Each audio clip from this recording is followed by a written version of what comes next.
세상의 모든 지식 언더스탠딩. 네, 자, 오늘은 저희가 평소에 오지 않던 그렇습니다. 곳에 왔습니다. 오늘 이곳- 여기 스튜디오 아니라 이곳은 국립외교원. 지나가기만 해봤던 국립외교원을 서울 양재동 그렇습니다. 네.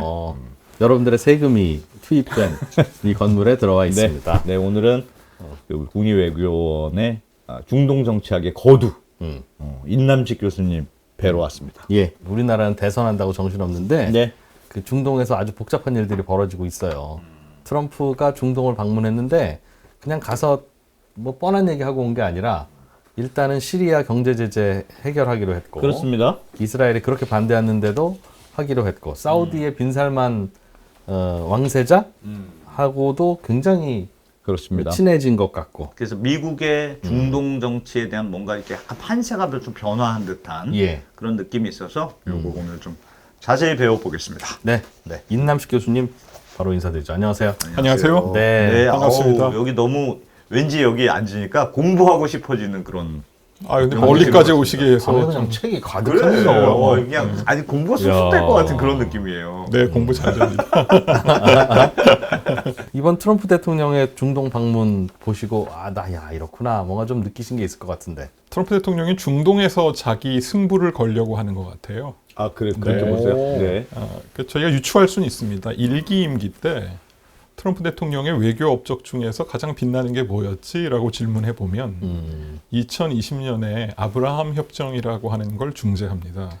물론 이제 사위 쿠시너가 이제 앞장서긴 했지만 이스라엘하고 사우디하고 사우디는 그때는 안 들어갔고요. 예. 아랍 4개국 예. 그래서 UAE, 바레인 그리고 수단, 모로코 이 네 나라가 이스라엘과 평화 협정을 맺고 수교를 하게 됩니다. 예. 원래 아랍과 이스라엘은 뭐 철천지 원수였는데 네 나라가 이렇게 이스라엘과 수교했다고 하는 거는 그건 엄청난 사건이었고 사실은 노벨 평화상 받을 만한 그런 일이었습니다. 예. 트럼프 대통령은 그게 항상 이제 마음속에 있었죠. 근데 그때 활용 점정이 과연 뭘까라는 질문은 사우디가 거기 들어가면 이제 판을 딱 정리하는 거였거든요. 사우디와 이스라엘이 친해지면. 그렇죠.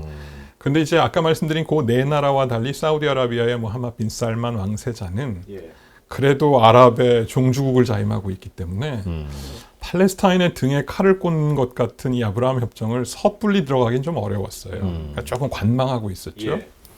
그러다 보니까 트럼프 대통령은 이제 그 숙제 하나 남겨놓고 자기가 재선만 되면 완결시키고 잘하면 나도 노벨상 받을 수 있겠구나라는 기대를 갖고 있다가 이제 바이든한테 졌던 거죠. 그러니까 미완의 숙제 같은 게 하나 있었다는 게 그게 하나가 있었고요. 또 하나는 그때 아시다시피 이스라엘에 대해서 굉장히 친화적인 정책을 폈습니다. 2017년 12월에 텔아비브에 있던 이스라엘 대사관, 주 이스라엘 미국 대사관을 이제 예루살렘으로 옮기겠다고 선언하고 실제로 그 이듬해 5월 그러니까 이스라엘 건국 70주년 기념일에 대사관을 옮기기도 했고요. 그러니까 이스라엘 편을 들면서 그 트럼프 대통령 입장에서는 미국과 이스라엘의 그 양자 관계가 얼마나 견고한지를 전 세계에다 다 드러냈거든요. 뭐 그런 관계가 있었고 또 하나는 2018년에 이란 핵 합의를 일방적으로 파기하면서 이란이 이 중동을 자꾸 이렇게 어지럽히는데 이런 그 위험한 딜을 내가 계속 지속할 수 없다 그러면서 이제 소위 JCPOA라고 하는 핵 합의를 파기하고 제재를 복원시켰죠. 그러면서 이란이 급격히 어려워졌습니다. 그러니까 이제 트럼프 입장에서는 조금만, 그러니까 내가 4년만 그때 바로 더 했으면 이란은 너무나 어려운 상태로 코너에 몰려서 핵 합의에 나왔을 거고 자기가 원하는 형태로 그리고 사우디와 이스라엘은 사이가 좋아졌을 거고 그러면 결론 2023년 10월 7일에 하마스가 이스라엘을 공격했던 것 같은 그런 비참한 일은 일어나지 않았을 것이다. 이게 이제 카멜라 해리스와의 대선전에서 내가 중동 외교를 했었으면 하고 하는 그 메시지를 굉장히 강하게 발신했던 배경입니다. 시나리오도 아예 직접적으로 얘기했었어요. 그 얘기를 했죠. 바이든이 다 망쳤다. 그리고 그때 바이든 대통령에 대해서 가장 신랄하게 비판했던 게 아니 우리 80년 우방인 사우디아라비아의 이 빈살만 왕세자를 바이든이 너무 홀대한다. 사이가 둘이 되게 안 좋았잖아요. 그러니까 이제 그런 일련의 그림을 딱 그려놓고 극적으로 다시 지금 백악관에 들어온 거거든요. 예. 그러면 트럼프 머릿속에는 이제는 다시 그때 내가 못했던 4년의 과업을 다시 부활시키겠다가 작동을 했던 거고, 그래서 8년 만에 다시 지금 중동을 이제 순방을 간 거잖아요. 예. 근데 이례적인 거예요. 미국 대통령이 중동을 제일 먼저 해외 순방지로 정하는 경우에는 트럼프밖에 없었습니다. 1기 때도 그랬고 2기 때도 그랬고. 그래서 제가 보기엔 1기 때 그 일종의 나름대로 자기가 업적이라고 믿는 그 자랑스러운 거를 이번 두 번째 임기 때는 완전히 좀 완결시키겠다라고 하는 욕심이 있었고, 그 차원에서 중동 순방을 했던 거죠. 그럼 되게 트럼프 입장에서 중동을 처음부터 굉장히 중요한 지역으로 생각하고 있는 거네요. 그러니까 자기의 계획과 의지가 잘 통하는 곳이라고 생각을 했던 것 같아요. 그동안의 미국의 외교 정책과 트럼프의 계획은 그럼 어떤 부분에서 좀 다른 겁니까? 중동의 문제를 어떻게 푸느냐와 관련해서 뭐 바이든의 접근법 내지는 미국의 민주당 계열의 접근법과 트럼프의 솔루션은 무슨 차이가 좀 있다고 봐요? 가장 중요한 거는 바이든 대통령은 중동을 소위 말하는 민주주의와 가치와 자유주의라고 하는 미국의 질서 기반이 작동하는 공간으로 만들고 싶어 했어요. 그래서 사실은 빈살만과의 그 대척점에 있었던 것도 민주주의 아니니까. 아니니까. 왜냐하면 빈살만은 아무리 봐도 뭐 절대 왕정이고 50년 통치할 사람인데 그거를 미국이 뭐라고 할 수는 없잖아요. 그거는 자기들의 체제니까. 그러나 미국의 우방이고 가장 강력한 파트너이니 과거처럼 백주에 기자 죽이고 이런 건 하지 말아라. 그렇지. 그게 이제 사실은 바이든 대통령 입장에서는 이건 내가 어떻게 해서든지 길들여야지 그러니까 중동 자체가 이렇게 막 나가는 걸 내가 두고 볼 수는 없다라고 하는 게 작동했었고, 그거는 민주당의 보편적인 하나의 움직임과 그러면 일치했죠. 중동에서는 친구로 할 수 있는 나라는 이스라엘 정도밖에 없다는 게 그쪽 생각이었겠네요. 당연히 그렇죠. 그러니까 뭐 실익이 있으니까 같이 가고 굳이 뭐 외교 관계를 파탄 낼 일은 없으나 최소한 미국이 원하는 그 범주 안으로는 들어와 있어야 된다고 하는 게 바이든 행정부의 입장이었습니다. 왜냐하면 바이든 행정부도 그렇고 뭐 지금도 마찬가지지만 중국 견제라고 하는 게 지금 가장 우선순위잖아요. 그러면 그 중국 견제를 위해서 중요한 명분이 예를 들어서 홍콩 민주화 시위 탄압이라든지 신장 위구르 탄압이라든지 이런 인권과 민주주의의 문제가 굉장히 핵심적으로 미국이 공격할 수 있는 포인트입니다. 그런데 미국과 가장 가까운 나라인 사우디나 이런 나라들이 그런 어떤 반칙을 자꾸 범하는 거에 대해서 미국은 이중잣대 비난에 처할 수밖에 없었고 당연히 이제 압박을 가했죠.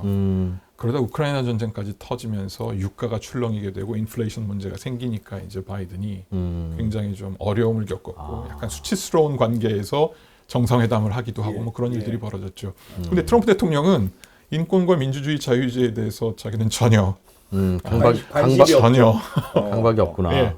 이번에 5월 13일에 리야드 연설에서 아주 극명하게 드러나는 연설을 하게 되죠. 빈살만 앉혀놓고 너무나 위대한 사람들이다. 이 사람들은 모래에서 이 나라를 세웠고 번영을 이루어냈다. 근데 자기 앞선 이 정부를 비판합니다. 뭐 민주주의를 하겠다, 여기서 국가를 건설해주겠다 했던 사람들이 결국 만들어낸 게 뭐냐. 이라크 황폐화 되지 않았냐. 근데 이 걸프의 이 사람들은 위대한 역사를 이루어냈다. 이 말은 의사결정 구조에서 무슨 뭐 민주주의나 이런 걸 하는 것보다 독재라고 하더라도 번영과 어떤 평화를 구가할 수 있는 강력한 지도자를 난 더 선호하고 미국은 그렇게 가겠다고 하는 걸 보여준 거죠. 근데 궁금한 게 예전에는 미국 입장에서 중동이 이제 석유라는 패권 때문에 되게 중요했다면서요. 네네. 근데 지금은 이제 쉐일이 나오니까 미국 입장에서 중동이 예전만큼 중요하진 않지 않습니까? 경제적으로도 그렇고. 그러니까 중동과의 관계를 민주주의 뭐 이런 식으로 그러니까 굉장히 정치적으로 이제 관계를 설정한 게 아닌가 싶기도 한데, 트럼프 입장에서 그렇게 중동을 잘해줘야 되는 이유가 뭘까요? 그러니까 중동이 진짜 큰 비즈니스의 시장, 그렇게 그런 시장으로 본 건지, 아니면 피스메이커로서 노벨상을 노벨상을 따기 위한 진짜 수단으로 접근하고 한 있는 건지. 상식이 완전히 바뀐 거죠. 지금 안 대표님께서 말씀하신 미국의 중동에 대한 이익은 냉전기하고 탈냉전기 초기까지는 한 3개 정도였습니다. 석유, 이스라엘, 그리고 친미 진영의 확보였거든요. 세 개가 제가 보기엔 지금 전부 유효하지 않습니다. 예. 이스라엘은 나름대로 뭐 이집트와도 수교하고 요르단과도 수교하고 아브라함 협정 이후에 안전해졌습니다. 이란만 지금 대척점에 있는 거죠. 예. 석유는 이제 더 이상 이슈가 아닙니다. 미국 입장에서 보기엔 오히려 이제 최대 수출국이 되는 입장인데 예. 중동 석유가 가치가 떨어져 있는 건 마찬가지고 뭐 냉전이 없기 때문에 친미 진영을 유지해야 된다고 하는 것도 없습니다. 근데 말씀하신 것처럼 근데 여전히 중동에 있는 특히 산유국 걸프 국가들은 자기들이 안보에 취약하다고 하는 공포감이 있기 때문에 미국의 방위 산업이나 이런 데에 대한 관심과 열정이 굉장히 높은 수준이고 예. 의사결정이 빠르게 이루어지는 국가들이다 보니까 트럼프 대통령은 자기의 이익을 달러로 치환되는 이익이라고 생각하거든요. 예. 그러니까 돈을 벌 수 있는 곳을 따질 때 전 세계에 이렇게 순식간에 1조 2천억 달러 투자를 결정할 수 있는 리더십은 없습니다. 카타르가 이번에 그걸 이제 선언을 한 거잖아요. 예. 그러면 중동은 트럼프 입장에서는 자기 4년 임기인데 예. 가장 빨리 해줄 수 있구나. 빠른 거를 그대로 과시를 할 수 있다고 하는 게 첫 번째 협상하기 좋은 파트너. 파트너죠. 전권을 다 왕이나 그러네. 예. 대통령이 가지고 있으니까. 그리고 또 하나 이 사람들은 그동안은 석유에 떠서 이제 나라의 부를 축적해 오다 보니까 예. 방만하게 썼지만 워낙 많은 돈을 20세기 때 석유를 통해서 벌어든 오일 달러를 여러 형태의 국부 펀드로 캐시를 들고 있어요. 그러니까 이제 미국 입장에서는 공동 투자나 이런 걸 할 때 굉장히 중요한 파트너가 돼 있어서 이번에도 AI라든지 크립토라든지 이런데 역시 의사결정이 빨라서 바로 들어올 수 있는 거죠. 그러니까 미국의 대통령 입장에서는 구체적인 수치를 가지고 내가 지금 외교적 업적을 이렇게 이루어냈어. 보잉 200대를 갑자기 사기로 했어. 이렇게 되는 일들이 벌어진 거죠. 그 이익 하나. 그리고 두 번째는 이제 말씀하신 것처럼 평화 이슈가 계속 있는데 그동안 미국이 들어가지고 얼마나 많은 노력을 했습니까? 이라크 전쟁에서 5천 명 가까운 장병 죽고 1조 9천억 달러 쓰고 아프가니스탄에서 거의 20년 전쟁했고 그런데 아무것도 못 이루었는데 트럼프 입장에서는 가만히 보니까 이 판을 잘 움직여가지고 총 한 방 안 쏘고 평화협정 몇 개만 하면 예. 이란 핵 합의를 하게만 하면 자기에게 있어서는 착점 하나로 판을 바꿔가지고 위대한 미국의 성과를 이루어낼 수 있는 그 환경이 만들어져 있다고 하는 게 이익이라면 이익이겠죠. 그러다 보니까 이제 이익의 산식은 완전히 바뀌어 있고 근데 이 트럼프 생각은 뭐냐면 바이든이나 오바마가 너무 그 미국의 가치라고 하는 매몰돼 있다 보니 실제로 실리적으로 이 사람들의 마음을 얻어가지고 중동 지도자들을 같이 으쌰으쌰하면서 얼마든지 평화도 할 수 있고 돈도 벌 수 있는 걸 잘못했다고 보는 거죠. 우리가 팔 걷어 붙여서 군인들 보내가지고 희생하면서 거기서 사막에서 우리가 빌딩 지을 일 없다. 그건 그들의 이슈고 우리는 밖에서 지혜롭게 하면 얼마든지 할 수 있다고 지금 이제 포장을 하고 있는 거예요. 개인적으로는 그 생각에 대해서 어떻게 평가하세요? 저요? 예. 트럼프의 그 생각에 대해서 일리 있네. 아유, 저 바보 답답함.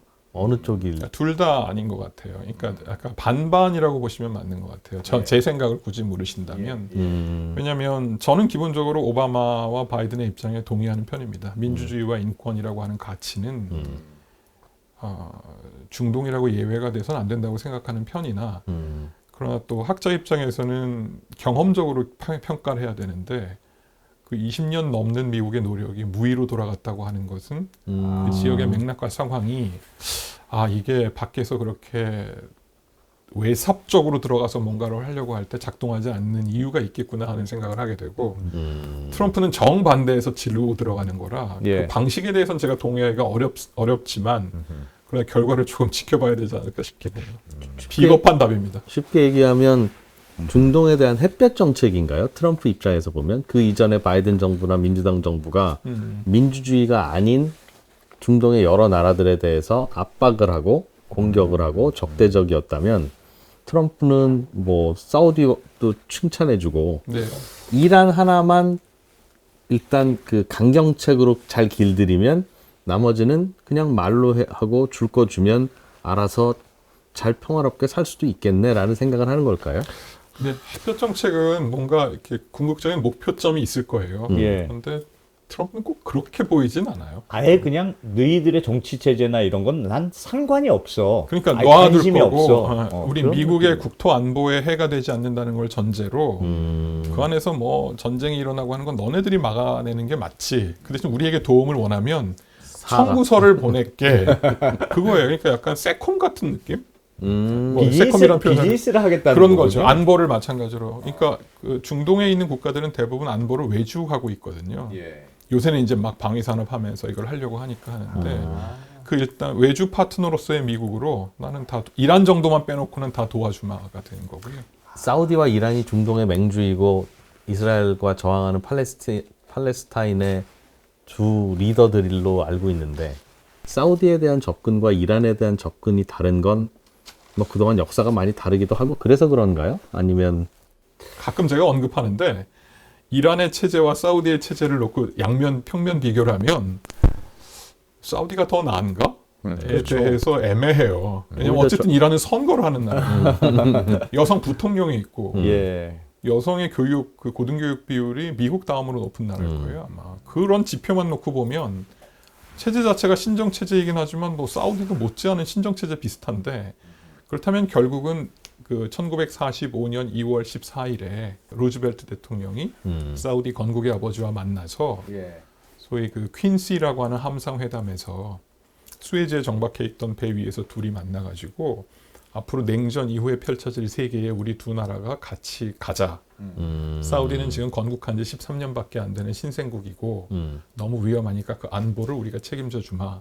대신 너네가 지금 가와르 유전을 비롯해서 세계 최대 그 산유국이 될 터이니 미국에게 석유를 안정적으로 공급하라고 하는 약속이 지난 7, 80년 동안 이어왔던 거죠. 그 관계를 깨긴 어려웠던 거죠. 반면에 이란은 79년 혁명 이전에는 미국 사우디 관계만큼이나 가까운 나라였다가 혁명이 일어나니까 바뀐 건데 그러니까 뭐 체제가 어디가 우월하다 더 민주적이다의 문제는 아니고 미국에 대해서 적대적이냐 양자 아니냐. 관계에 있어서의 그거죠. 이란 얘기가 나와서 궁금한 게, 그러니까 이번에 트럼프 대통령이 가서 이제 이란하고 협상하자고 했잖아요. 근데 듣기로는 예전에 이제 트럼프 일기 정부 때 이란하고 핵협상 굉장히 일방적으로 사실은 협상을 하던 거를 탈퇴시키고 이제 제재를 가하기 시작했잖아요. 그렇죠. 네. 정말 싫어한다고 들었는데. 네, 맞습니다. 네. 트럼프라면 아우 그냥 우리는 상대도 안 할 거야. 아, 이란이? 이란이. 네, 네. 근데 그게 잘 될까요? 어떻게 보세요? 지금 그게 중요한 게 아니라 이란은 위기예요. 너무 위기야. 네, 그러니까 체제가 계속 존속될 수 있을지에 관한 질문이 나올 만큼 위기입니다. 기본적으로 2015년에 확 풀렸거든요. 예. 핵 합의 이후에. 예. 그래서 그때 막 다 이제 테헤란에도 봄이 든다. 네. 미국 다 들어오고 막 이렇게 한참 신났습니다.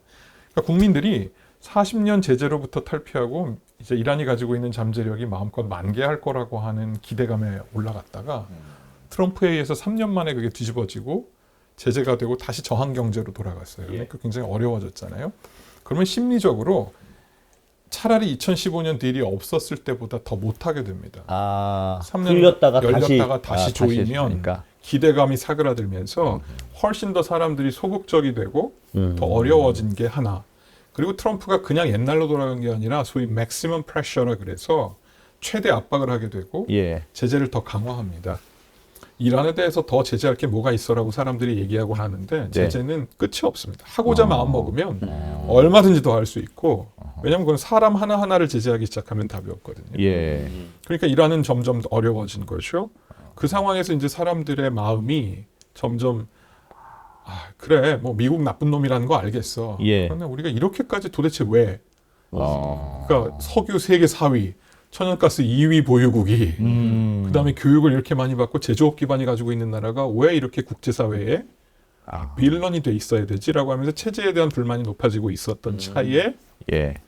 3년 전인가요? 그 마하샤 아민이라고 쿠르드족 22세 여성이 히잡 잘못 썼다는 이유로 맞아요. 잡혀가지고 다음 날 이제 그 의문사하게 되고 발견되죠.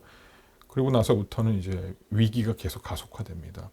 젠더 시위가 일어나고 그게 세대 시위가 되고 쿠르드와 발루치스탄 중심으로 해서 이게 소수민족 시위가 되고 지금 이란이 가장 그 촉각을 곤두세우는 거는 이게 계급 시위로 갔다가는 체제가 무너지는 상황이에요. 계급 시위라는 건 어떤 그럼 거예요? 빈민들이 들고 일어나는 거죠. 너무 살기가 어려우니까. 그러니까 그렇게 되면 왜냐하면 빈민들은 항상 체제를 지지했던 계층이기 때문에 예. 얘네가 저항하면 안 된다고 하는 건 바로 뭘 상징하냐면 빨리 뭔가 돌파구가 필요하다였고요. 경제적으로. 경제적으로. 그 와중에 갑자기 에브라임 라이시라고 하는 이란 대통령이 헬기가 추락해서 죽습니다. 곧바로 보궐선거에서 지금 이란 대통령인 마스두 페제시키안이라고 하는 미국과의 그 대화파가 당선됩니다. 그것도 극적으로 당선됐죠. 극적으로 당선됩니다. 근데 이건 이상한 당선이었어요. 왜냐하면 국민들의 절반이 투표장에 안 나갑니다. 투표장에 안 나간 절반은 뭐냐면 내가 투표를 해봐야 이 체제는 우리를 바뀌지 신경 않아. 쓰지 않아라고 하니까 이거는 반체제예요. 예. 그 국민의 절반은 지금 체제에 대해서 비토한 겁니다. 근데 투표장에 나타난 사람이 뽑은 게 미국과의 협상을 원하는 사람을 뽑아낸 거예요. 그럼 뭐냐면 제가 만약에 최고 지도자 하메네이라고 하면 이 국민들의 한 70%는 미국과의 협상을 원하고 있구나. 자존심을 내려놓더라도 선거란 건 그렇게 무섭습니다.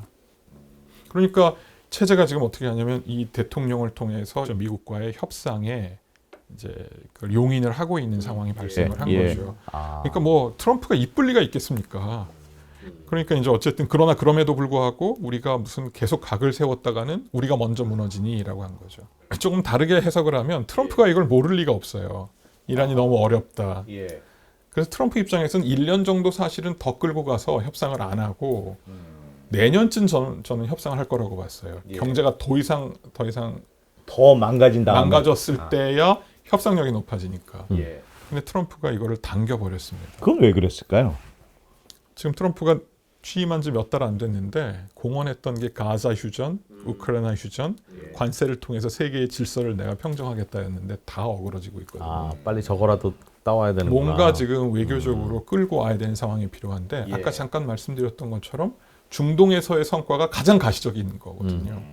그러니까 걸프를 통해서 엄청난 2조 달러 뭐 투자 유치라고 하는 숫자를 보여주고 가장 중요한 중동 이란 핵 문제를 내가 지금 해결하고 있다고 하는 거를 또 보여주고 하면서 조금 시선을 그러니까 시간 계획을 바꿔가지고 뒤로 밀어놨던 쟁점을 앞으로 당겨온 거죠.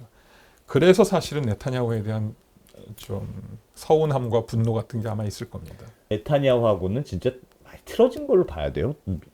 이번에는 중동 순방에서 이스라엘을 뺐고 네. 그러자마자 이스라엘은 새벽에 공격했잖아요. 네. 그것도 지상군을 투입해서 아주 투입해서 전면적으로 들어갔죠. 들어갔다고 하던데 그러면 이스라엘 입장에서 나는 미국 말은 안 들을 거야. 뭐 미국 입장에서 네가 마음대로 해. 뭐 그런 분위기일까요? 그럴 수는 없습니다. 미국과 이스라엘의 양자 관계는 우리가 생각하는 것과는 다르게 훨씬 더 탄탄해요. 국가 대 국가는 그렇습니다. 다만 트럼프와 네타냐후는 조금 그 국가 대 국가와는 다른 국면인 거죠. 일기 때는 더할 나위 없이 좋았습니다. 브로맨스라고 얘기를 했죠. 그런데 중간에 사건이 하나 있었던 게 2020년 대통령 선거 때 바이든이 이제 대통령에 당선이 되잖아요. 트럼프 입장에서는 그건 부정선거로 탈취당한 선거라고 생각을 하고 있는데 그 당시 해외 지도자 중에서 제일 먼저 바이든에게 축하 메시지를 보낸 게 네타냐후였습니다. 그럼 실제로 이거는 그 트럼프 대통령이 아예 영어로 표현하면 ultimate betrayal. 그러니까 이건 완전히 그 막장 배신이라는 표현을 쓰면서 이건 진짜 배신이야. 혹자는 육두문자라는 표현을 썼다고 할 만큼 나중에 고 트럼프 정부 일기 말기에 벌어졌던 일들을 이제 랜드슬라이드라는 책에서 몇 가지 내용이 나오는데 거기 나옵니다.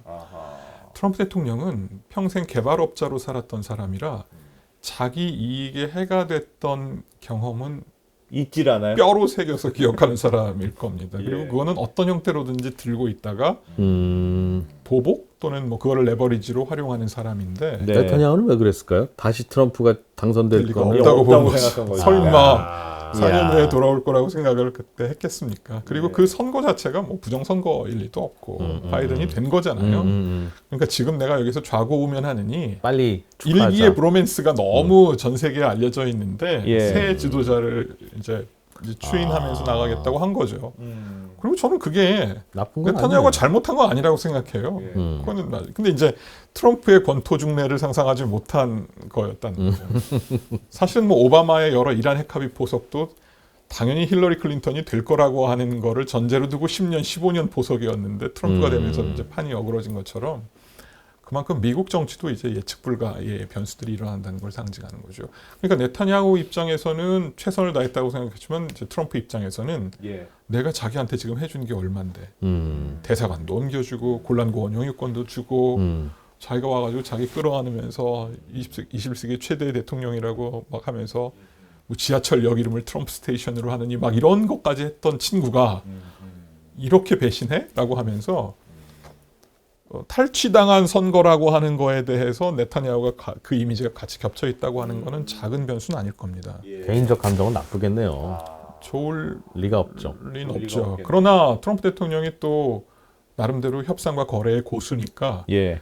네타냐후 입장에서는 그게 자기 면에서 얼마나 부담스럽겠어요. 그걸 이용하려고 했던 부분도 분명히 저는 있다고 보고 그 게임이 지금 벌어지고 있다고 생각합니다. 두 이스라엘과 미국이 사이 안 좋은 건 네. 그러니까 지금 제일 트럼프 대통령 입장에서는 이스라엘에게 원하는 게 뭐냐면 빨리 가자 휴전해 주는 거예요. 그래서 이스라엘군 나와주는 거예요.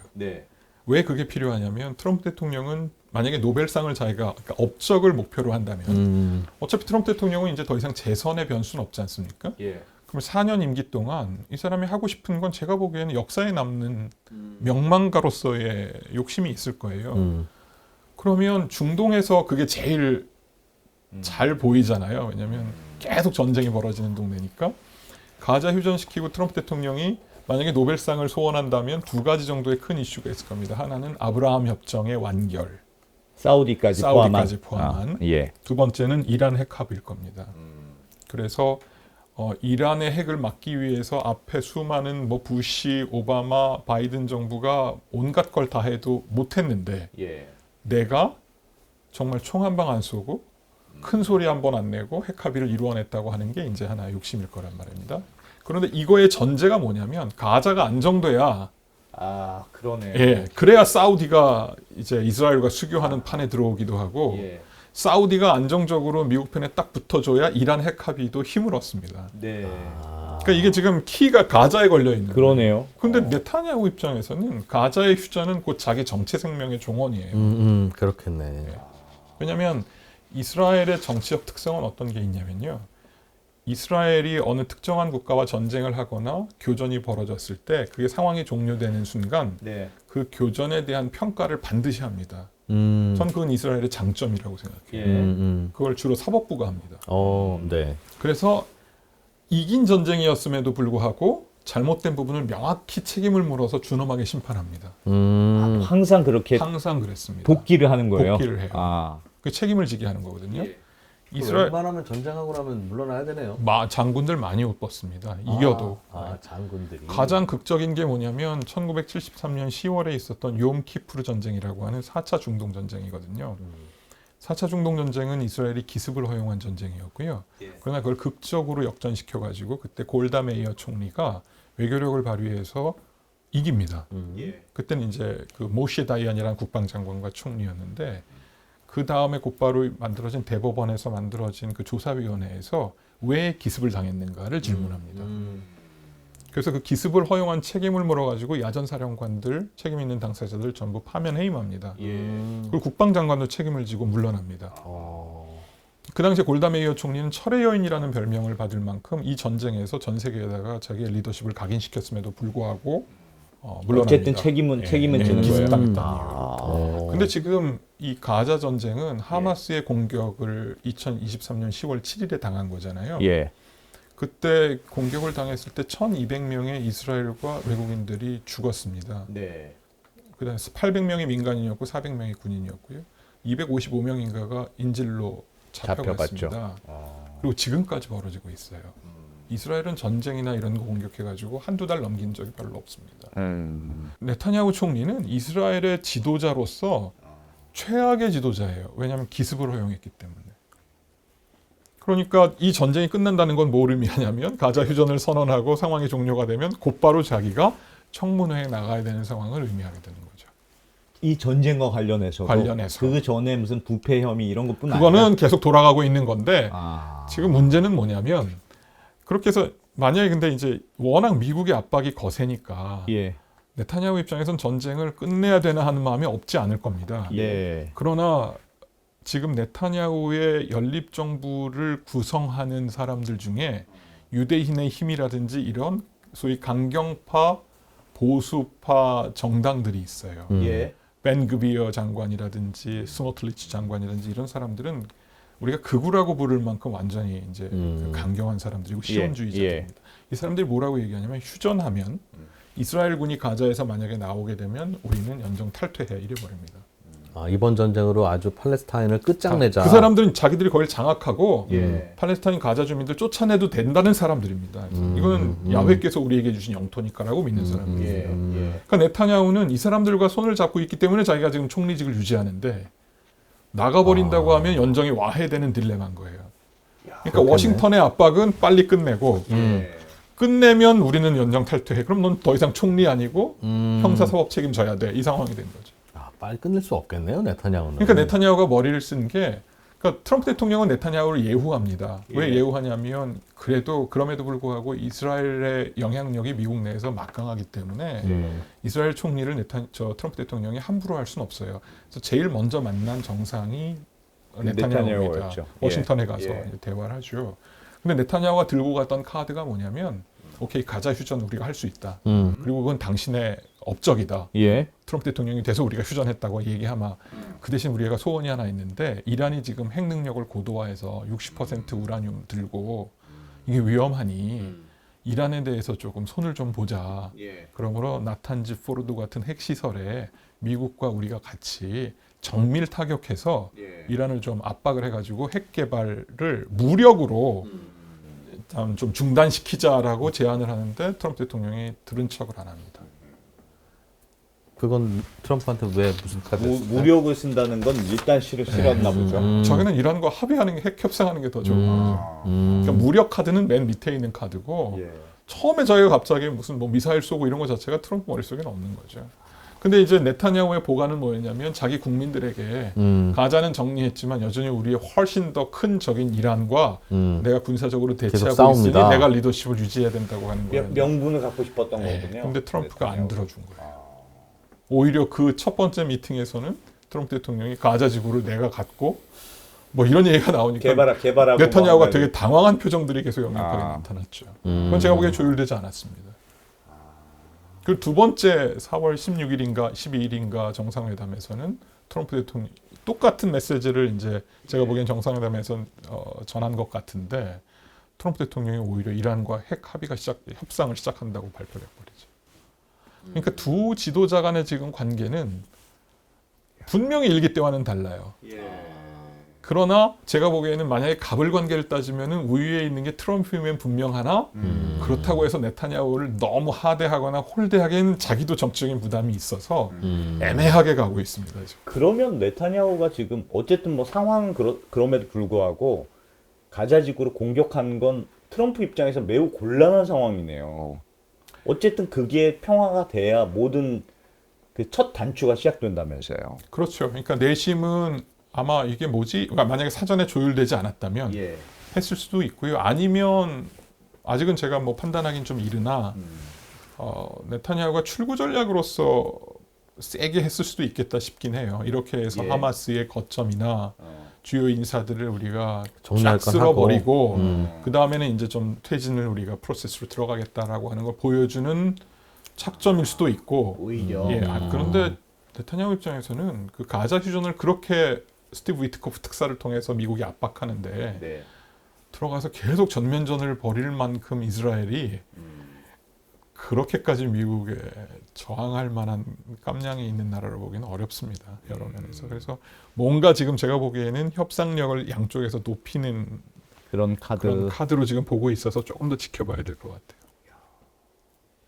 근데 그 이스라엘의 그런 정치 시스템, 항상 전쟁이 있어라면 책임을 묻는 시스템이면 어떤 지도자도 안 내려오려고 전쟁을 안 끝내려고 할 것 같은데요. 항상 다 흠이 있지 않습니까? 뭔가. 뭐 그렇진 않아요. 꼭 그렇진 않아요. 예, 네타냐후가 되게 독특한 케이스죠. 예. 그러니까 이스라엘 리더십은 네, 뭐 그렇게 좀 굉장히 처음 보는 캐릭터긴 해요. 이 정도까지는 몰랐다. 자기 그 정권을 유지하기 위한 네타냐후의 예. 저 의지, 좋게 말하면 굉장히 뭐 약간 마키아벨리 같은 느낌. 이스라엘이 그 가자 지구를 모두 점령해 버리면 무력으로 빨리 그러면 오히려 다음 수순이 깔끔해지지는 않습니까? 만약에 거기 가자 주민이 살고 있지 않다고 하는 전제가 있다면 그건 아무 문제가 없는데요. 예. 220만이 갈 곳이 없어요. 그러니까 점령 상태로 관리를 하는 거죠, 이스라엘이. 220만을. 네. 그러면 그 어렵습니까? 안에서 계속 하마스 2.0, 3.0의 아, 투쟁이 계속 될 겁니다. 네. 그럴 거고 예. 유일한 방법은 아예 그럼 다른 곳으로 없애고 이스라엘 국민들이 이주하는 건데. 그게 이제 아까 말씀드린 소위 극우 강경파 시오니스트들이 아니 그러면 뭐 요르단 이집트로 쫓아내자라고 하는 그 내심 그렇게 이야기하거든요. 그거 말고는 답이 없는데 그건 현실적이지가 않죠. 그러니까 그 사람들 거기다 놔두고 뭔가 상황을 종료시킨다고 하는 것 자체는 그건 물리적으로 어렵고 예, 그렇다고 굉장히 나가세요 어렵습니다. 갈 것도 아니고. 그렇게 쉬우면 이렇게까지 뭐 오질 않죠. 1년 반 넘게. 출구 전략이 사실 없는 게임을 하고 있어서 답답한 거죠. 그럼 그런 구도에서 이번에 그 시리아라고 하는 나라는 이 구도에서 어떤 변수가 됐던 거예요? 한동안 뉴스에서 그냥 조연 역할을 하고 있었던 나라 같은데 이번에 이스라엘과 미국이 또 부딪히는 게 또 시리아에 대한 문제여서 시리아를 어떻게 이해해야 되는지도 궁금해서요. 정말 돌발 변수예요. 시리아는. 돌발 변수. 예. 예. 그러니까 작년 12월에 갑자기 아사드 정부가 무너진 거거든요. 시리아의 정부가. 네. 예. 그 71년부터 아사드 가문이 통치를 했기 때문에 54년 통치가 갑자기 하루아침에 무너졌습니다. 예. 근데 시리아는 완전히 이란의 앞마당이었어요. 거기는 이제 소수파이긴 하지만 아사드가 알라위파라고 하는 시아파의 변종 그 종파를 들고 이란과 협력을 해왔고 예. 이란이 중동 전역에서 소위 이란식 혁명을 수출하는 걸 국시로 삼고 있지만 헤즈볼라라든지 하마스라든지 후티 같은 친이란 세력들은 전부 비국가 행위자였지만 시리아는 유일하게 국가 단위의 행위자였어요. 그러니까 동맹에 준하는 행위자였기 때문에 이란 입장에서는 정말 든든한 파트너였는데 갑자기 정부가 바뀐 거죠. 그러니까 이제 그 시리아의 정권의 급반전은 중동 내의 판도를 갑자기 뒤집어 엎어버리는 굉장히 중요한 사건이긴 했습니다. 예. 예상 외의 사건이었죠. 그러나 그럼에도 불구하고 이게 굉장히 아이러니컬했던 건 민주주의 지도자가 들어와서 독재 정권을 무너친 게 아니라 이 자리에 들어와 있는 지금 아흐메드 알샤라라고 하는 대통령은 알카에다 출신인 거예요. 그렇다. 못지않은 근본주의자라고 듣긴 들었습니다. 그러니까 이제 알카에다나 이런 테러에 대해서 연구하는 사람들은 아사드보다 전혀 나을 게 없는 사람이라고 하는 예. 비관적 설명을 하는 사람들이 있어요. 예. 이 사람이 갑자기 등장을 한 거니까 미국이나 국제사회가 굉장히 이제 당혹스러운 거죠. 아사드는 분명히 물러나야 된 사람이다. 왜냐하면 예. 자기 국민 50만 명이 넘는 죽음에 책임을 져야 되는 거고 예. 난민 400만 명, 450만 명 발생시킨 사람을 그대로 둘 수는 없는데 어쨌든 이거 바뀐 건 정의다. 예. 그러나 그 자리에 들어온 이 사람이 과연 누구냐에 있어서는 이제 의심을 하고 있었던 거죠. 그 상황에서 이제 미국이 키를 쥐고 있었던 게 뭐냐면 인정을 하느냐 마느냐를 가지고 미국도 고민이 있었어요. 이 새 예. 지도자를. 예. 근데 트럼프 대통령이 와가지고 이번 정상회담 때 딱 제재를 해제하면서 끌어안아 버린 거죠. 그 말은 뭐냐면 몇 가지 이제 의미들이 있는데 비록 이 사람이 알카에다 출신이지만 자기가 스스로 개과천선했다고 주장하고 있고 국제사회의 도움이 필요하다고 이야기하고 있으니 미국이 이 시리아를 견인하면서 중동에서 완전히 참혹한 폐허의 땅, 13년 내전의 땅을 미국이 등장해서 이거를 바꿨다고 하는 일종의 업적 차원에서의 뭐 배팅, 도박 예. 같은 느낌이 아마 있을 수도 있고요. 그게 이제 겉으로 드러나는 시리아와의 협력일 거고 두 번째는 저는 빈살만의 손을 들어준 게임이라고 저는 생각을 해요. 그게 사우디 빈살만과는 무슨 관계가 있어요? 거기가 이란의 앞마당이었는데 예. 갑자기 어느 순간 거기가 정권이 바뀌어버린 거예요. 예. 그리고 알샤라라고 하는 사람이 등장했어요. 네. 근데 이 알샤라라고 하는 사람이 누구의 힘을 받아가지고 다마스커스에서 정권을 바꿨냐면 좀 복잡한 얘기인데 튀르키예의 도움을 받아가지고 네, 다마스커스를 그렇게 뒤집어졌습니다. 들었습니다. 그렇죠? 그러면 튀르키예 에르도안은 이제는 내 존재감을 중동에서 드러내야 되겠다라고 하면서 시리아를 마치 이란이 시리아를 교두보로 삼았던 것처럼 그렇죠. 튀르키예가 교두보로 삼기 위해서 남진을 하는 구도예요. 예. 근데 튀르키예는 어떤 체제 성격을 갖고 있냐면 세속주의 공화정이에요. 예. 그리고 이슬람을 또 내세우고 있어요. 예. 그러면 사우디 왕정이 이란에 대해서 가지고 있었던 부담과 똑같은 부담이 위에서 하나 더 내려온 건데 이란은 국제사회의 빌런이잖아요. 예. 근데 튀르키예는 나토 가입국이 들어와서 음. 그 소프트 파워를 중동에다가 펼치게 되면 절대 왕정 체제인 선거하지 않는 사우디로서는 부담이 있어요. 이란이 싫었던 게 그래서 싫은 건데. 그래서 싫었는데 근데 간신히 이란은 가서 음. 이제 국교 정상화하고 저희 경제가 어려우니까 하고 이제 조금 안심하고 있었는데 튀르키예는 이란보다 훨씬 개방된 나라고 한 나라가 시리아에 들어와서 시리아가 튀르키예식으로 변한다라고 하는 건 사우디 입장에서. 사우디 입장에선 부담일 수도 있고 더구나 튀르키예는 이란과 또 달리 카타르랑 손잡고 있어요. 예. 그리고 튀르키예가 지원하는 에르도안이 지원하는 세력이 누구냐면 중동 내 이슬람 근본주의 정치 집단을 계속 후원을 해요. 하마스도 지원했고. 그러니까 이제 사우디 입장에서는 제2의 이란이 위에서 내려오는 느낌이 있단 말이에요. 그런데 다. 한 가지 좋은 점은 뭐냐면 예. 시리아는 아랍이에요. 튀르키예는 아랍이 아니에요. 예. 그러니까 사우디의 빈 살만은 이 다마스커스에 새로 들어온 알샤라를 네가 비록 튀르키예의 도움을 받아서 정권을 잡았지만 넌 아랍 사람 아니냐? 아랍 사람이지 않냐. 우리 말 통하지 않냐. 통역 필요 없지 않냐. 아랍 연맹에 내가 받아주고 필요하다면 너네 재건 같은 거를 우리 걸프 아랍이 다 도와줄 테니 튀르키예의 군 이런 데 의존하지 말고 우리랑 하나가 되자. 요르단처럼 와라. 이집트처럼. 이야, 서로 구애를 받는 그런 그렇죠. 대상이 됐네요. 그러니까 아랍 정체성을 강조할 때 이거를 알샤라 대통령을 리야드로 불러서 빈살만과의 정상회담 바로 다음으로 트럼프랑 연결시켜 버린 거죠. 이야. 아 최근에. 그게 지난주에 이번 중동 지난주에. 갔을 때. 예, 예. 아. 그러니까 알샤라 대통령이 와서 악수하고 트럼프 대통령이 샤라 대통령을 칭찬을 해요. 이거는 되게 역사적인 장면이에요. 왜냐하면 알카이다 출신이 야 개과천선에서 이란의 앞잡이라고 생각했던 사람일 텐데 그 나라가 시리아란 나라는. 예, 그걸 그 자체도 판이 바뀌었고. 와. 그럼 이제 트럼프 입장에서는 어차피 자기 임기 4년인데 배팅해 볼 만한 거죠. 초토화됐거든요, 시리아는. 예. 그래서 저 위에 알레포부터 다마스커스로 이어지는 요 축선이 우리 따르면 경부선 축선 같은 곳이거든요. 네. 그러니까 여기를 빨리 재건을 해야 되고 그 축선 바로 서쪽이 지중해 연안이에요. 예. 제가 보기에 이제 트럼프 대통령은 가자 지구를 리비에라로 바꾸는 것보다 이게 훨씬 더 관심이 갈 가능성이 있어요. 되게 관광지로서 가능성이 있는 지역이라고. 그렇죠. 거기가 옛날 페니키아니까. 그러니까 로마의 그 무역항의 거점들이 쭉 레바논까지 이어지는 동네니까 예. 그거를 만약에 바꾼다고 하면 이거는 트럼프 리비에라가 될 수 있다고 하는 판단이 있을 수 있고요. 또 하나는 그 다마스커스의 상징성은 가장 오래된 도시로서의 그 동네에서 뭐 바그다드, 예루살렘에 예. 필적하는 도시고 아랍 문명의 굉장히 중요한 도시라서요.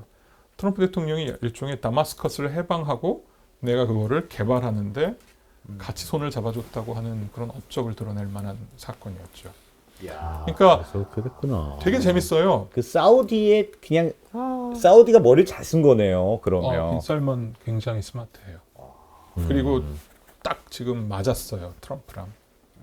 그래서 1기 때 트럼프 대통령의 중동 정책은 네타냐후와 손잡고 빈살만 잘 하면서 좋은 관계 유지하고 네. 이란을 압박하는 거였다면 지금은 네타냐후와 빈살만의 입장이 바뀌었어요. 아. 딱 빈살만 옆에 끼고 빈살만이 주요 행위자로서 중동에서 여러 가지 역할을 할 수 있도록 트럼프 대통령이 힘을 실어주고 있고요. 그래서 제일 눈에 띄는 건 우크라이나 그 평화회담을 리야드가 중재하고 있어요. 그래서 이번에도 트럼프 대통령에서 그걸 막 상찬을 해요. 예. 리야드가 아주 위대한 중재자의 힘을 보여주고 있다. 우크라이나 전쟁은. 그러니까 이제 네타냐후와 빈살만의 입장이 바뀐 거고 네타냐후는 그것도 좀 스트레스를 받겠죠. 그리고 더 한 발 더 나아가서 일기 때는 완전히 이란과는 상종도 안 할 것 같이 했던 트럼프가 갑자기 협상하겠다고 끌어오고 네 차례 지금 협상이 끝났는데 계속 좋은 메시지를 내고 있어요. 양쪽에서. 사우디가 원하는 거는 뭘까요? 어느 점에서? 사우디가 얻는 것은 원하는 것, 이 미국에 대해서 미국과 그렇게 친하고 미국이 트럼프가 하고 싶은 일을 도와주면서 빈살만의 지금 관심사는 2032년이면 왕국 건국 100주년이에요. 예. 지금 2025년이니까 7년 남은 거잖아요. 그럼 그때쯤이면 필경은 왕이 돼 있을 거예요. 그러면 최초의 3세대 국왕으로서 100주년을 맞는 왕으로 국가의 개발과 발전이라고 하는, 그러니까 석유에 떠 있던 국가를 AI와 관광과 비석유 재생에너지로 환골탈퇴시키는 국가의 이미지에 완전히 몰입해 있어요. 아, 그거 만드는데. 그러려면 미국이 필요한 거예요. 당연히 필요하죠. 그렇겠네요. 왜냐하면 그러려면 가장 중요한 건 안보예요. 그러니까 중국과의 관계 굉장히 중요합니다. 그래서 예. 중국과의 경제 협력도 확대하고 있고, 제가 보기에는 이제 포트폴리오를 잘 나누고 있는데, 그럼에도 불구하고 무조건 안보가 1순위예요. 그러니까 사우디 입장에서는 빈살만 때가 너무 힘들었던 거죠. 이 친구들이 과연 우리가 무슨 돌발 사태가 일어났을 때 우리를 지켜줄까라고 하는 데까지 와 있었다가 그 바이든 때. 바이든 때죠. 근데 트럼프 대통령이 딱 등장하니까 그 우려가 사라졌고, 음. 이때 이제 모든 걸 걸기 시작한 거죠. 아, 미국은 사우디의 안보를 지켜주고 네. 사우디는 그 힘으로 경제 발전을 하고. 그래서 내부적으로 중동의 일종의 이제 헤게모니, 패권 국가가 되는 걸 꿈을 꾸고 있는 거죠. 바이든 때는 사우디가 할 수 있는 게 별로 없었는데 체제를 바꾸지 않느라. 그렇죠. 이게 트럼프 입장에서 딱 맞네요. 바이든 때 사이가 안 좋았던 파트너랑 자기가 딱 손잡고 중동을. 빈살만이 얼마나 예쁘겠어요. 그러니까 자기가 그렇게 싫어하는 자기 정권을 탈취해간 바이든과 정면 대결한 거예요, 빈살만이. 그동안. 그동안. 아니, 그러니까 예를 들어서 유가 막 출렁일 때 네. 인플레이션 문제가 생기니까 빨리 사우디가 증산을 좀 해다오라고 바이든이 요청을 했는데 전화 안 받고 푸틴과 통화하잖아요. 그렇죠. 상상이 안 가요. 미국과 사우디 관계를 상상하면 그렇지, 상상이 그렇지. 안 가는 거예요. 거기다 빈살만이 희한한 일을 하나 하는데, 트럼프 대통령의 사위 자렛 쿠시너가 예. 아무 경험도 없이 그 투자 회사를 하나 만들잖아요. 그 회사를 만들었을 때 그 사우디에서 빈살만이 20억 불을 투자를 해요. 이야, 그게 최근 일인가요? 한 1년 됐어요. 1년, 예, 2년 됐어요. 20억 불을 투자하는데 재밌는 건 뭐냐면, 그때 그 PIF, 사우디의 국부 펀드에 거기도 이제 다 투자 심사역들이 있을 거 아니에요. 예. 전부 반대했다는 거예요. 그때는 바이든 임기잖아요. 바이든 임기예요. 그러니까 트럼프를 근데 트럼프 내다보고. 사위에게 20억 불을 깔아버린 거예요. 그러니까 우리는 되게 이상했어요 그때. 야, 빈살만이 아예 중국으로 가거나 아니면 아예 트럼프 쪽에 붙는구나. 그러니까 어쨌든 민주당 정부하고는 같이 안 가는 거구나라고 하는 게 보여줄 정도였는데 정확히 들어가요. 배팅을 한 거네, 배팅을. 예. 얼마나 이쁠까 트럼프 입장에서. 트럼프 아니, 입장. 그러니까 이거는 완전 우군 중에 우군인 거지, 지금 딱 그 구도예요. 그래서 이번에 트럼프 대통령이 5월 13일인가에 리야드에서 연설하는데, 무슨 투자 그 경제 포럼 연설하는데 앞에 빈살만이 앉아 있는데, 저는 빈살만 계속 이미지 추적하고 있는데 그렇게 환하게 웃는 사진을 본 적이 없어요. 자기 시대가 열린 거죠. 그럼 빈살만 입장에서는 앞으로 4년 트럼프 임기 동안 미국으로부터 얻어낼 수 있는 거를 아마 다 얻어내려고 할 거예요. 그래서 확고히 하고 다음 대통령이 누가 되든 간에 거기를 또 출발점으로 만들 거니까, 그러려면 이제 예를 들어서 무슨 뭐 원자력 개발이라든지 이런 이슈도 있고 AI라든지 이런데 안보는 기본이고 그쪽으로 계속 가겠죠. 당분간 중국이 사우디와 과거처럼 조금 존재감을 드러내면서 협력하는 거는 약간 숨을 죽이는 국면이 될 것 같고, 그 말은 다시 말해서 트럼프에게 봐라, 내가 빈살만과 잘 지내고 UAE와 카타르와 잘 지내니 중국의 존재감이 중동에서 이렇게 딱 사그러들지 않느냐는 또 쿠션 효과를 보여주는 거죠. 사우디 입장에서는 가자에서 이스라엘이 저렇게 행패를 부리면 안 되겠네요. 그래도 본인이 팔레스타인의 종주국인데. 그러면은 아브라함 협정 못 하죠. 아, 그러니 트럼프 형한테도 저 네타냐후 저 형도 좀 막아줘. 그렇죠. 라고 할 거고. 예. 그러니까 트럼프 입장에서는 그 면에서는 지금 이해관계가 같네요. 빈살만에게 약간 빚지고 있는 거예요. 왜냐하면 빈살만은 사실은 이스라엘과 수교하고 싶은 마음이 굴뚝 같아요. 얻는 게 훨씬 오히려. 많아요. 체면만 좀 세워주면. 그렇죠. 그러나 어쨌든 팔레스타인 형제들이 저렇게 당하고 있는데 할 수는 없잖아요. 그렇지. 미국하고 친하게 지낼 바에 이스라엘과 굳이 척질 이유는 없지. 없고, 지금 사실은 제가 빈살만이 꿈이 크구나라고 봤던 건 저는 네옴 신도시예요. 예. 저는 네옴 신도시의 그 타당성이나 실현 가능성에 대해서는 매우 회의적이긴 하나, 제가 주목하고 있는 건 네옴 신도시의 위치예요. 그게 아라비아 반도 북서부 타북 지방을 중심으로 하고 있는 데 같다는 거예요. 그렇죠. 거기는 그동안 사우디아라비아에서는 약간 버려진 땅. 아, 이스라엘과 가깝지. 그러니까 제가 보기엔 이런 거예요.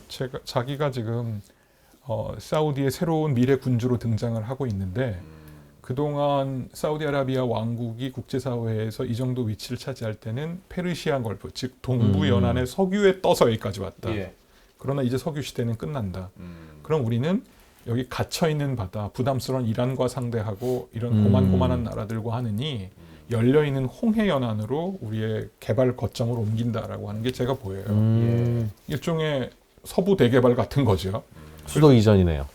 예, 그쪽 이제 리야드에서 그걸 하는 예, 거죠. 예. 그리고 그 북쪽에다 그걸 딱 갖다 놨다는 건 뭘 의미하냐면 그 바로 위가 홍해예요. 예. 그다음에 시나이반도 마주하고 있어서 관광 자원은 중동에서 제가 보기에는 천혜의 자원을 갖고 있고 약간 육로로 북쪽으로 올라가면 거기는 와디럼과 페트라 유적지, 요르단과 만나요.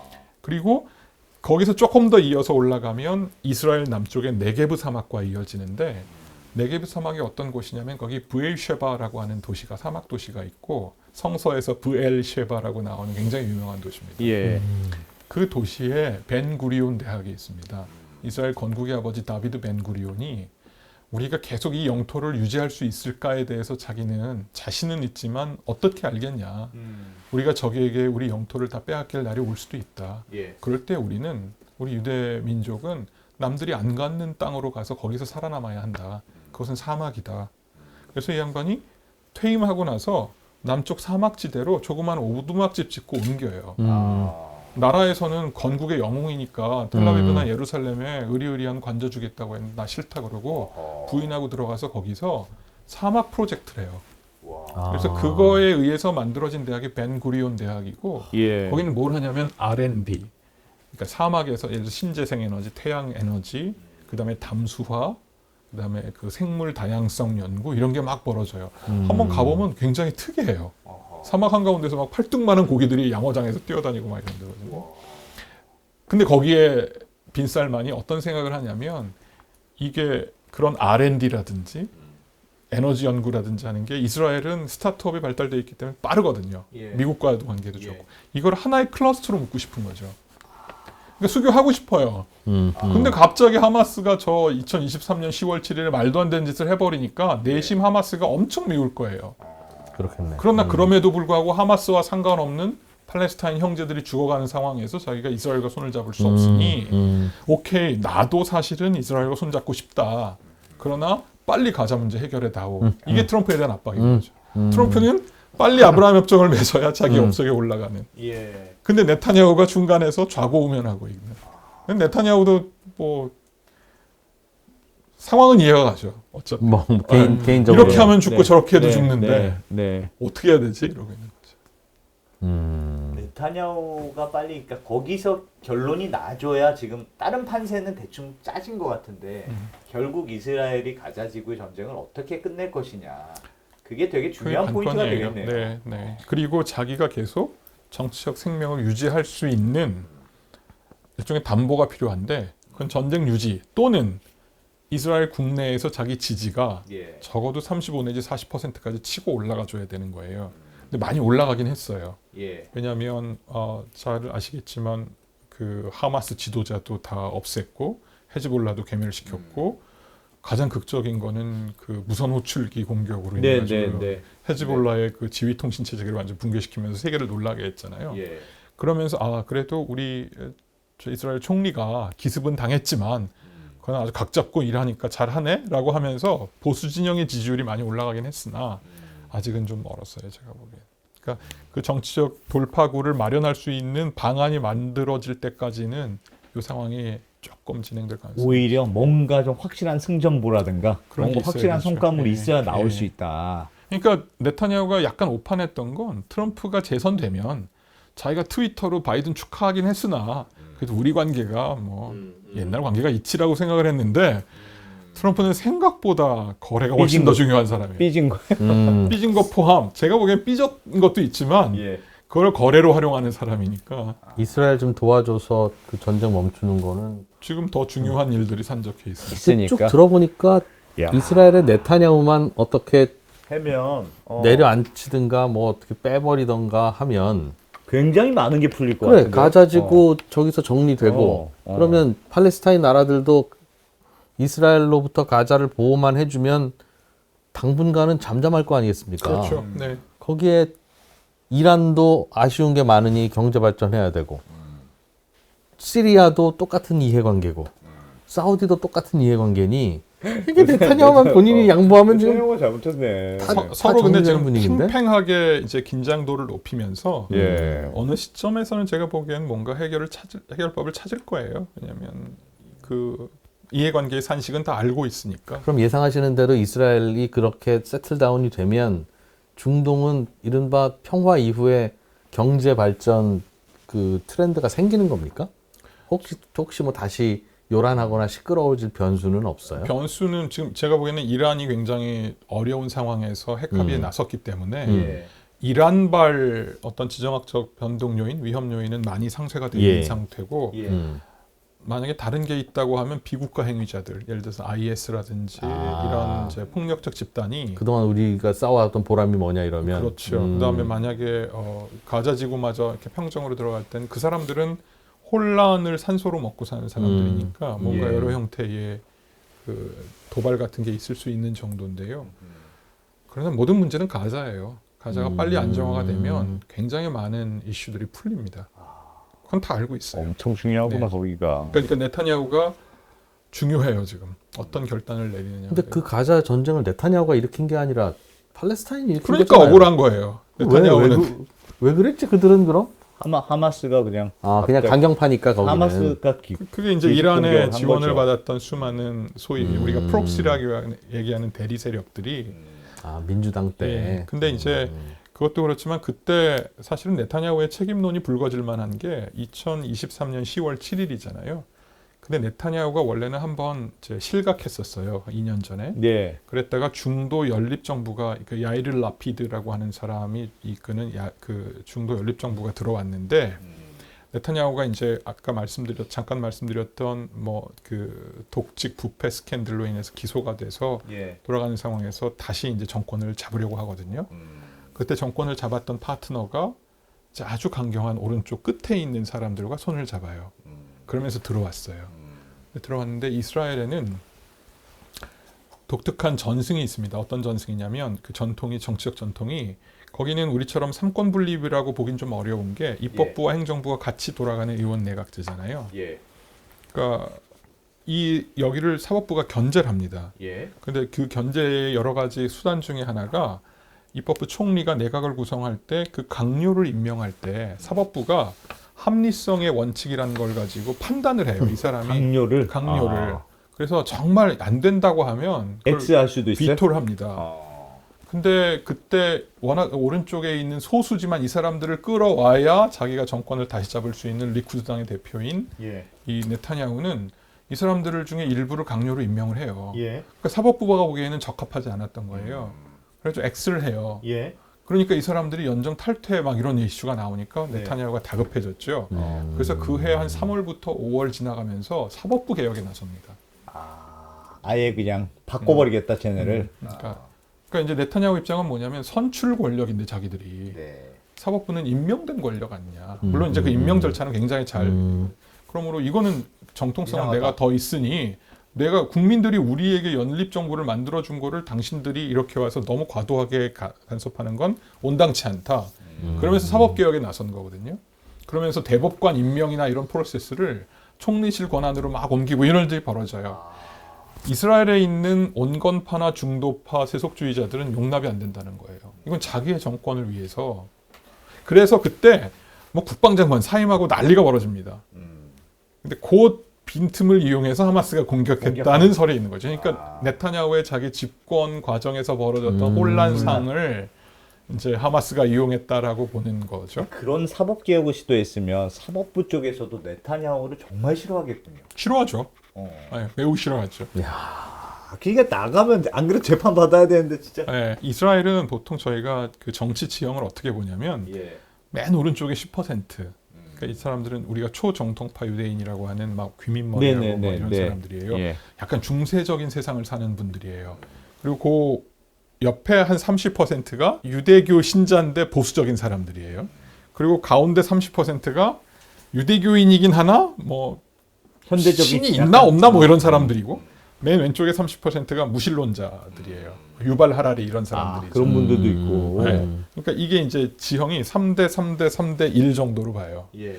그래서 요 중간에 있는 이 그 중도의 30%가 어떻게 왔다 갔다 하느냐에 따라서 이스라엘의 정치 지형이 바뀌어요. 그런데 지금 이스라엘의 위기라고 하는 건 어떤 위기냐면 이쪽이 너무 커지고 있어요. 보수 진영이. 뭐 출산율이 높아서라는 설도 있지만 왜 그러냐면 이스라엘이 지금 네타냐후의 보수적인 정치가 계속되니까 외부에서 이민자들이 이런 성향의 이민자들이 들어와요. 그래서 숫자가 늘고 반면에 중도나 세속주의의 유대인들은 나라를 떠나요. 예. 왜냐하면 이중국적이 워낙 많은 나라니까. 미국으로 가고 유럽으로 가고 하는 거죠. 그러니까 이스라엘이 계속 보수화가 되는 거예요. 네타냐후가 시간을 끄는 요인 중에 하나가 그것도 있어요. 좀 지나고 나면 계속, 지지율은 계속 올라갈구나. 이쪽에 내가 포지셔닝을 하는 게 맞다고 생각하는 거죠. 근데 그건 이스라엘 입장에서는 별로 좋은 건 아니에요. 그래서 이스라엘의 한 되게 유명한 과학자인데 노벨 화학상까지 받은 분이 연설을 통해서 이런 얘기를 했어요. 우리는 하마스 때문에 망할 리 없다. 헤즈볼라 때문에 망하지 않는다. 나는 군인과 우리 정보 요원들을 믿는다. 우리는 스타트업과 비즈니스를 하고 과학기술 분야에서 R&D에 있는 이 뛰어난 두뇌들이 나감으로써 이스라엘이 망한다. 내부에 실망해서. 그러니까 네타냐후가 빨리 내려오든지 이스라엘의 이 건강성과 역동성을 살리는 이스라엘 국민들이 많아지는 나라로 만들어야만 한다. 근데 지금 자꾸 중세로 가고 있다. 이 얘기는. 아이고야. 좋겠네. 쉽지가 않아 보이네요. 그럼. 어떡하겠어. 네타냐후도 2판 4판인데 이제 거의. 네. 이런 구도, 트럼프의 구상을 중국과 러시아는 어떤 이해관계를 보고 바라보고 있을까요? 그들은 여기에 대해서는 큰 변수가 아닙니까? 이란과 러시아는 친한 상태이죠. 친하죠. 예, 친하죠. 그러나 그러나 뭐, 이제 이란 핵 합의를 하고 나온다고 할 때 러시아가 굳이 반대할 이유도 없어요. 왜냐하면 어쨌든 이란이 열리고 뭐 자본 투자가 되고 막 이렇게 된다고 했을 때 미국이나 유럽으로 바로 이란이 확 넘어간다기보다는 그래도 기존에 여러 가지 그 관계가 있었던 러시아나 중국이 일단은 먼저 기회가 올 거라고 하는 생각은 있으니까 핵 합의에 대해서는 다 제가 보기에는 반대 안 하는 입장이긴 하나 중국은 조금 생각이 복잡할 거예요. 왜냐하면 바이든 정부 때 걸프 국가들과 그 미국이 사이가 굉장히 안 좋아졌고 그 틈을 노려서 시진핑이 3연임이 확정되면서 글로벌 안보 구상 내밀고 그러면서 중동에 대해서 정치 군사적으로 뭔가 우리가 좀 몸을 풀겠다라고 하면서 적극적으로 움직여 왔거든요. 그때 이란하고 어디를 또 수교하는 거를 이란과 사우디를 2023년 3월 10일에 네. 베이징에서 했죠. 그랬었죠. 네. 그거는 미국 입장에서는 굉장히 쇼킹한 사건이었어요. 가운데 외교부장 왕이가 서 있고 양쪽에 양국의 그 국가안보보좌관들이 서가지고 서명을 하면서 근데 그건 제가 보기에는 빈 살만이 진짜 머리를 잘 쓴 것 같아요. 그거는 내가 중국 품에 안겼다가 아니라 워싱턴에 보여주는 일종의 우리가 어디까지 갈 수 있는지 한번 너네가 시험해 보겠어라고 하는 거죠. 바이든하고 사이 안 좋을 사이가 때. 안 좋을 때. 그러니까 그때 미국이 몸이 달아요. 이렇게까지 사우디가 한단 말이야? 라고 되니까 이제 페트로달러도 거의 무너지는 거 아니야? 까지 갔고 사실 미국이 가장 공포스러웠던 건 뭐냐면 항행의 자유작전이거든요. 미국이 패권적 지위를 갖는다고 하는 거는 뭐 여러 가지가 있지만 바닷길을 누가 장악하느냐에 있습니다. 그러니까 중국과 러시아가 아무리 패권국이라고 얘기를 해도 소위 자기들이 말하는 따뜻한 남쪽 바다의 모든 길목은 미군들이 장악하고 있어요. 예. 유럽의 유럽컴 같은 경우에는 거긴 6함대가 있고 센트콤 중부군 사령관 이하에는 5함대가 쫙 바닷길을 장악하고 인도태평양 사령부는 7함대가 바다를 잇고 있습니다. 항모 전단들이 왔다 갔다 하면서 그 상황에 이 빈살만이 어떤 메시지까지 나오냐면 흘려요. 이게 네옴 신도시 만들고 거기에 중요한 MRO 기지 같은 것들을 만드는데 중국 해군하고 같이 한다. 막 이런 얘기가 나와요. 홍해에 중국이 존재감을 드러내면 미국 입장에서는 엄청난 스트레스였던 거죠. 그래서 그 3월 10일에 이란 사우디 국교 정상화 이후에 그 당시에 블링컨 국무장관이나 그 설리반 국가안보보좌관이 리야드로 계속 날아갑니다. 그래서 조금 늦었지만 빨리 이스라엘과 내가 수교시켜 줄 테니까 그때 막 하는데 이미 그때는 빈 살만이 좀 기다려보자 이렇게 얘기한. 중동에 만약에 그러니까 트럼프의 구상이 잘 돼서 중동에 평화가 왔어요. 그래서 재건이나 뭐 이런 프로젝트들이 많으면 우리나라에도 기회가 많이 있을까요? 우리가 중동에서 좀 입김을 낼 수 있는 위치에 있어요? 적절한 산업이라든가. 지금 뭐 재건 수요 중동에서는 시리아가 아마 제일 먼저 떠오르고요. 그다음에 아마 가자가 될 텐데 가자는 그렇네. 조금 맥락이 다르고 시리아는 저는 우리 수교도 지금 했어요. 예. 최근에 제일 최근에 하지 않았어요? 네. 하나가 시리아? 맞지 사실은. 딱 저는 잘했다고 보는데 일종의 이것도 배팅에 가깝습니다. 말씀드렸던 것처럼 이 알샤라라고 하는 정부가 예. 알카이다 출신이고 나중에 누스라 전선이라는 걸 통해서 왔다가 한 7, 8년 전부터 갑자기 이건 아니다 라고 하면서 이제 시리아 북부의 이들립이라고 하는 그 동네에서 예. 한 7년 정도를 자치정부를 만들었거든요. 음. 근데 이제 저희가 보는 건 뭐냐면 그래 이 사람이 정말로 개과천선했는지는 판단할 길이 없다. 말은 예. 다 하니까 뭐 예. 그런가 보다 하지만 우리가 봐야 되는 몇 가지 지표가 있잖아요. 7년 동안의 그 이들리브에서의 통치 행태가 어땠는가를 봤을 때 예. 평가가 괜찮아요. 괜찮았어요? 괜찮아요. 물론 이슬람 전통과 어떤 가치를 심으려고 한 건 있으나 탈레반처럼 못되게 굴지는 않았고 기본적으로 그 통치 역량이 발휘가 됐었던 거죠. 그러니까 이제 지금 저희가 고민하는 건 뭐냐면 오케이 이 사람이 지금 새롭게 시리아를 장악했으나 아사드는 어차피 아니었고 이 알샤라가 새롭게 이 나라의 지도자로 앞으로 자리를 잡을 텐데 예. 어디로 갈지 모른다. 그렇다면 견인하자라고 하는 게 지금 국제사회의 합의예요. 아하. 투자하고 끌어안아주고 그도 얼떨결에 정권 잡았을 거야. 그러면서 그러면 세상으로 나올 것이다. 그러니까 일종의 햇볕 정책이죠. 이건. 근데 그걸 실패한 게 2021년에 탈레반이에요. 탈레반도 똑같이 우리가 바꾸겠다고 얘기를 했는데 안 바꿔요. 계속 여성 탄압하고. 그러니까 이제 지금 아프가니스탄 고립돼 있거든요. 근데 시리아는 또 아프가니스탄과는 완전히 다른 지정학적 위치예요. 위로 터키가 있고 오른쪽엔 이라크와 이란. 엄청 중요한 땅이라면서요. 사우디가 있단 말이에요. 예. 지중해를 끼고 있고 지중해 타르투스 항구 같은 경우에는 아예 러시아가 와가지고 예, 막 예. 그러니까 굉장히 지정학적으로 중요하니까 여기를 어떻게 해서든지 괜찮은 아랍 국가로 이끌어내자라고 하는 거고 빈살만이 총대를 매는 상황이 지금 만들어지고 있는 겁니다. 거기에 우리가 들어갔죠. 그리고 아까 말씀드렸던 것처럼 알레포부터 시작해가지고 하마, 홈스 그리고 다마스커스로 이어지는 이 도시는 이 축선은 지금 다 폐허가 되다시피 해서 빨리 그 인프라가 필요해요. 그동안 전쟁하느라고 그랬어요. 내전이죠. 내전하느라고. 네. 6.25 전쟁 같은 거를 막 했구나 둘이. 그렇죠. 근데 이제 우리는 막 전선이 막 밀리고 있었는데 여기는 이제 여러 개의 간헐적 전선으로 도시를 뺏고 뺏기는 이런 형태였어서 오래 갔죠. 그런데 이제 이걸 어쨌든 재건을 해야 된다고 하면 한국 입장에서는 해야 되는 건데 다만 제가 우려하는 건 거기 폐허니까 우리가 가서 건물 짓고 옛날에 중동 머니 도로 깔고 하듯이 돈 벌자 예. 이렇지는 않을 거예요. 이거는 이제 국제사회가 일종의 도너 역할을 해야 되고 시리아가 돈이 어디 있어요. 그리고 같이 머리 맞대고 약간 기여하는 입장에서 들어가야 되는 거고 기업의 이윤으로 보기는 쉽지는 않을 그거는 거다. 아닌 거예요. 그러나 해야 될 일인 거죠. 그건 국제사회에 우리가 짊어져야 될 저는 책무라고 보고요. 또 하나 제가 시리아를 보면서 이제 느끼는 건 뭐냐면 한국과 좀 특수관계일 수 있는 게 예. 말씀하신 것처럼 우린 6.25를 겪었고 우리는 내전을 겪었잖아요. 우리가 여전히 이산가족의 문제가 있단 말이에요. 시리아도 여전히 난민과 국내 피난민들이 전 인구의 절반이 넘어요. 그 사람들은 한국을 동경하거든요. 그래서 한국에 관해서 이야기하면 거긴 BTS의 나라 막 이렇게 얘기를 해요. 블랙핑크의 나라 막 이렇게 동경을 하는데 우리도 너네와 같은 내전을 비록 오래전이긴 하지만 겪었고 아직도 이산가족의 아픔이 있다고 얘기를 하면 위로를 받아요. 그렇겠네요. 정서적으로. 네.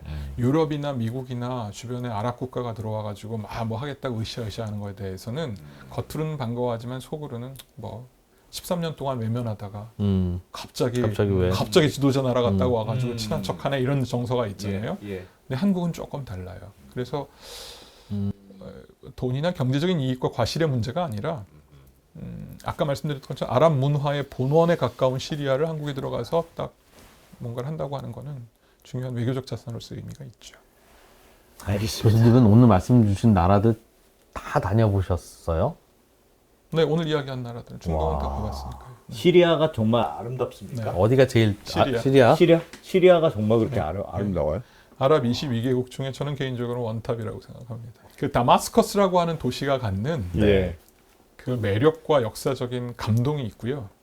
오래된 도시여서. 네, 그게 사실 아랍에서 정말 중요한 일종의 마음의 고향 같은 곳이에요. 고대사에 뭐 어떻게 연결되는 거예요? 다마스커스. 다마스커스가 이제 아랍이 이슬람 왕조가 만들어지기 시작해서 움마야드 왕조라고 하는 게 만들어지는데요. 그 다마스커스를 중심으로 해서 그 문화가 번성을 합니다. 아랍이 거기가- 한 나라일 때 거점이 되는 거죠. 아랍의 수도로서의 수도였어요. 거점이죠. 예. 그리고 그게 계속 유지가 되고 도시 자체가 깊이가 있어요. 성서에서도 그 사도 바울이라고 하는 사람이 회심하기 전에 크리스찬들을 막 잡아서 없애기 위해서 가는 곳이 다마스커스였어요. 그래서 그 다마스커스 길에서 갑자기 회심하는 일이 벌어지고 예루살렘 올드시티 보면 제일 이슈가 많이 벌어지는 문이 다메섹 문이라고 하는 게 있을 정도로 그 동네에서는 일종의 중심지였던 거죠. 그 동네. 단순히 그걸 떠나서 시리아 사람들의 성정이 좀 다르고요. 되게 온화하고 순해요. 그래서 혹자는 야, 뭐 순한 나라가 13년간 내전을 하냐 이렇게 얘기를 하는데 저는 역설적으로 너무 순해서 13년 동안 전쟁이 이어졌다고 생각을 해요. 왜요? 왜요? 도끼를 처음에는 반군이 훨씬 더 우세했어요. 그래서 딱 정부군하고 싸울 때 그냥 도끼를 품고 쫙 끌고 가가지고 평정했으면 되는데 아유 쟤네들도 월급 받고 하는 사람들인데 하고 그냥 자기 마을에서만 밀어내고 그냥 또 살고. 이렇게 됐던 거예요. 아이고. 굳이 그러다 보니. 선의로 해석하면. 근데 시리아를 여행할 때 저는 사람들의 성정이 이렇게 순하고 아름다울 수 있구나 하는 걸 많이 경험했고 아랍이 뭐 많이 그렇지만 그리고 더 중요한 건 아랍어. 시리아 아랍어가 가장 표준 아랍어예요. 일반인도 여행할 수 있어요? 시리아를? 지금은 어렵죠. 지금은 아직 내전이 완전히 된 게 그러니까. 아니니까. 예. 그런데 뭐 나중에 좀 훨씬 좋아지고 하면 강추합니다. 다만 IS가 처음에 그 북부 지방 장악했을 때 유적지 다 파괴시켜가지고 지금 얼마나 남아 있는지 잘 모르겠어요. 터키는 훨씬 더 막 좀 거칠거칠하고 막 역동적이라면 시리아는 조금 조용하면서도 품위가 있는. 그렇구나. 멋지겠다. 날씨도 지중해니까 따뜻하고 좋고. 그럴 것 같아요. 알겠습니다. 시리아 언제 가서 한번. 시리아 하여튼 평화가 잘 찾아와서. 저기가 제대로 잘 세틀다운 되는 게 중동의 리트머스가 네. 시금석이겠네요. 다만 참 이게 희한해요. 그러니까 제가 아까 돌발 변수라고 시리아를 말씀을 드렸잖아요. 작년 12월 8일인가에 갑자기 무너졌어요. 예. 이상했어요. 그러니까 13년 동안 견고하게 지켰던 아사드 정부가 왜 갑자기 이렇게 생각을 했는데 역사를 반추해 보니까 역사를 것도 없죠. 뉴스를 좀 추적해 보면 2023년 10월 7일에 하마스가 이스라엘을 공격하잖아요. 예.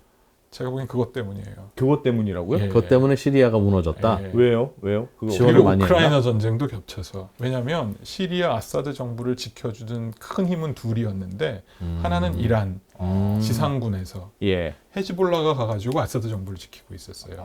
하나는 공중에서는 러시아예요. 라타키아 공군 기지가 딱 장악하고 있었거든요. 예. 그래서 아사드 정부는 하늘과 땅에서 이란과 러시아의 도움을 받아가지고 필적할 만한 반군이 없었어요. 네. 우크라이나 전쟁 터지면서 러시아의 공군 자산이 전부 다 전선으로 다 가버렸어요. 러시아는 왜 거기서 시리아를 도와주고 있었어요? 시리아는 유일한 러시아의 교두보였어요. 지중해로 갈 수 있는.